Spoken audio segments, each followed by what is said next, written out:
Assalamualaikum warahmatullahi wabarakatuh. Saya Trenandi Anugrah Ramdhani dari kelas TM20B. Saya akan menjelaskan sedikit tentang pemahaman saya mengenai sambungan elemen mesin, ya, juga sambungan yang menggunakan repeat. Ya.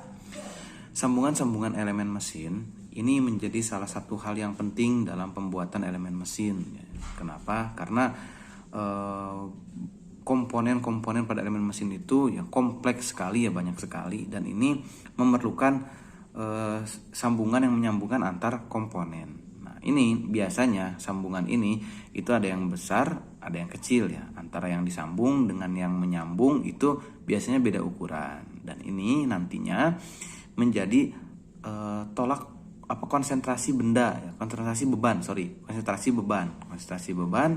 maka ini memerlukan perhitungan yang sangat baik agar ini aman digunakan. Karena akan menjadi konsentrasi beban. Adapun untuk sambungannya itu ada sambungan tetap dan sambungan tidak tetap. Sambungan tetap ini atau permanen join ini sambungan yang betul-betul permanen, ya. Ini nggak bisa dirubah-rubah, ya, nggak bisa dibongkar pasang. Ya.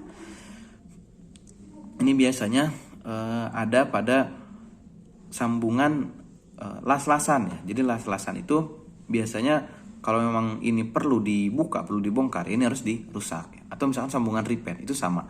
Ketika sudah disambung menggunakan repeat, misalkan mau dibuka nih, mau dibongkar, nah itu memerlukan jadi dirusak dulu gitu, ya. Kemudian yang kedua itu sambungan yang tidak tetap. Sambungan yang tidak tetap ini berbeda dengan yang permanen. Ini justru bisa dibongkar pasang, ya.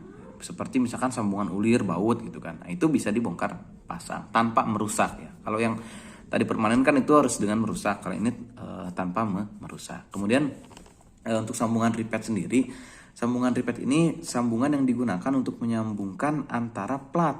Ini plat dengan plat yang disambungkan. Itu sambungan repeat, ya. Kemudian bagian-bagian utama apa sih yang ada pada repeat ini, ya? Sebelum kita masuk ke repeat, kita kenali dulu repeat, ya. Ini tuh ada bagian kepala, ya. Kemudian bagian tubuhnya, tubuh repeat, dan bagian ekor dan bagian kepala lepas. Nah, itu ya untuk bagian-bagiannya. Kemudian dari bagian-bagian ini apa sih bahan yang digunakan untuk membuat repeat ini, gitu kan? Jadi untuk bahan sendiri itu tergantung apa yang akan kita sambung, ya, komponen apa. Misalkan komponen yang akan disambung itu terbuat dari las-lasan, terbuat dari baja. Nah, ini nanti bahan yang digunakan untuk repeat itu juga menggunakan bahan baja. Kemudian misalkan akan menyambung aluminium, ya, berarti paku repeat itu sambungannya juga dari aluminium, ya, tadi itu, ya. Kemudian aplikasi paku repeat, ya, aplikasi paku repeat ini kemana aja sih, gitu kan? Nah, ini aplikasinya itu ada untuk kuat dan rapat. Nah, ini seperti boiler. Kemudian ada untuk kuat, ya, ini seperti konstruksi jembatan. Kemudian ada lagi untuk rapat, ya, ini seperti tangki, itu sambungan yang rapat. Nah, itu untuk aplikasi sambungan repeat. Kemudian kita udah tahu tadi, aplikasinya udah tahu. Kemudian kelebihan dan kekurangannya apa sih, ya? Jadi kelebihan dan kekurangan itu pasti ada. Adapun pada paku repeat, ya, kelebihannya, ya, itu perawatannya lebih mudah, biayanya juga lebih murah, ya, dan sambungannya itu lebih tepat, gitu kan.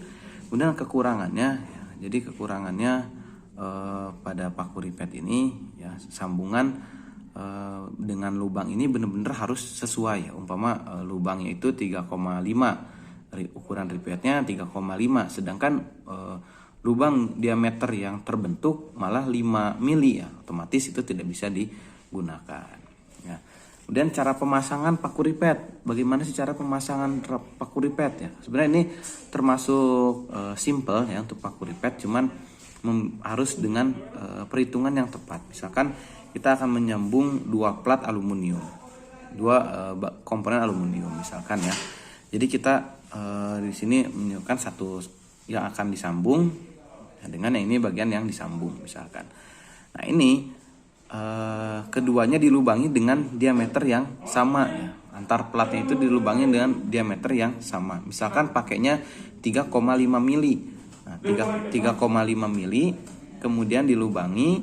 Setelah itu, setelah lubangnya pas, ditempelkan, dan ripetnya itu, jadi tadi kan saya jelaskan tuh ada bagian ekor, bagian badan, bagian kepala. Nah, bagian ekor ini itu dimasukkan ke alat mesin yang akan menggunakan gas ya, hidrolik gas itu.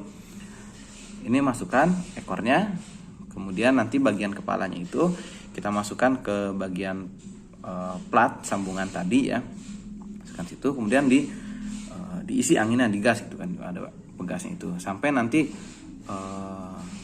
mencapai titik tertentu itu akan mengunci dan si ekornya itu akan terpotong oleh alat itu dengan sendirinya. Itu ya cukup jelas ya cara pemasangannya ya. Kemudian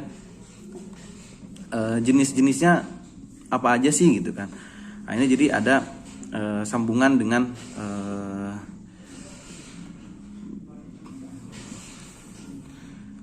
lap join ya, lap join ya. Ini jadi sambungan yang disambungkan dengan dengan elemen yang disambungkan ya. Kemudian ada sambungan yang berdasarkan baris ya. Ini ada yang baris tunggal, ada yang baris ganda ya. Untuk baris tunggal, jadi itu satu baris ya, satu elemen mesin itu satu baris, nah itu tunggal. Dan untuk sambungan ganda itu sambungannya itu ada dua ya, dua baris ya, sambungan ripet. Nah itu jadi sambungannya. Itu sedikit penjelasan pemaparan tentang sambungan-sambungan elemen mesin dan sambungan ripet. Semoga bermanfaat.